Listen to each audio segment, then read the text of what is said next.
वालेकुम प्यारे बच्चों, चलिए हम मुकम्मल करते हैं और देखते हैं। सारा, आपके पास कितने स्केच हैं? 1 2 3 4 5। Very good. आमिना, आपके पास 1 2 3 4 4 स्केच है। सारा, आपके पास है 2 स्केच, आमिना को दे दीजिए। Very good. अब सारा, आपके पास कितने स्केच बाकी रहे? देखिए, गिनिए। 1 2 3। पहले आपके पास 5 स्केच थे, अब आपने 2 दे दिए तो आपके पास 3 बाकी रहे। यानी हमने 5 में से 2 तफरीक किए तो हमारे पास 3 बाकी रहे। अब आमिना, आपके पास पहले 4 स्केच थे, अब हमने उसमें 2 जमा किए। देखिए आपके पास कितने स्केच हो गए? अब 1 2 3 4 5 6। आपके पास 6 जमा हो गए।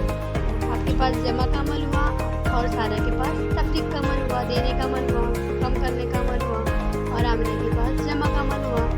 इसीलिए तो प्यारे बच्चों, आज हम जमा और तफरीक की जोड़ी ये सबक पढ़ेंगे।